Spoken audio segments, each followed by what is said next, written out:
بسم الله الرحمن الرحيم. شلay markii aan maxkamada ka soo baxday waanu sheegnay dacwadu soo dhacday maantana waxaan ku celinaynaa sidii sharci ahaan dacwadu sidii ahayd way jirtay Yuusuf Cabdi Gaboobe iyo tifatiraha Axmed Cali Cige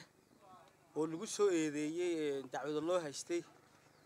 in maxkamadda ay si madax bannaan u yimaadaan oo ay istifaacaan baa laga codsaday markii hore iyaguna maxkamadda si cadaalad ay u yimaadaan cadaalad bay soo doonteen si madax bannaan isu difaacaan bay u yimaadeen maxkamadda nasiib darro waxa loo adeegsaday maxkamaddii iyo sharcigiiba si khiyaamo loo adeegsaday waxa laga dhigay in damin lagu soo xiro galiyo baa laga dhigay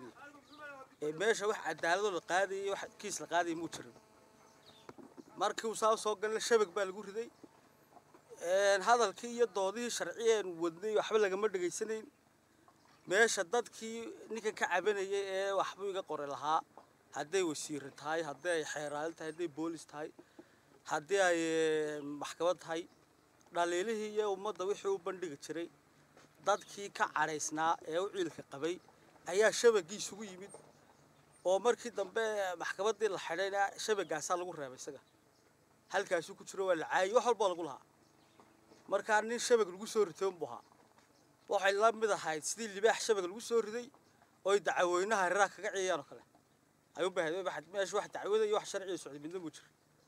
marka halka abiil la qaadanayay iyo maxkamad la durayay waxa midna ma jiraan waxaan dadka u sheegaynaa ku xeeqana waxaas sidii kale iyo processyada kale iyo dadkan uu xidhay uu laga xaajoodo si uu soo deyn lahayn meesha uma jiro wax kale oo sharciyo madax bannaan ma jiro intaas ku soo koobaya waxa weli ku daraya qodobada lagu soo eedeeyay qodobo ma way ahaynba totally qodobo khuseeya dacwadaha loo haysta maayn waa ismayl ahayn qodobada la soo qoray iyo waxa lagu lahaa waad gashay may lahayn oo wax kelmad quracay ku jir waxa ahaydun dhaliilahay weli waxa ay wax u soo xigtay waxyaabo soo xigtay oo dhamaantood waxyaabo ka soo xigtay website iyo journal international ahayd mid kale Yuusuf Cabdi Gaboobe waa saxuf waxbaara oo research sameeya wuxuu sameeyaa investigation journalism waxa la yiraahdo ku soo takhasustay ninkaas wuu baara cilmi baaris u sameeyaa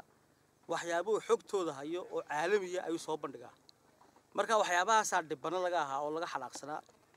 dadkii waxyaabaha ka xalaaqsanaa baa shabagiira ku soo ururay markii shabaga la keenay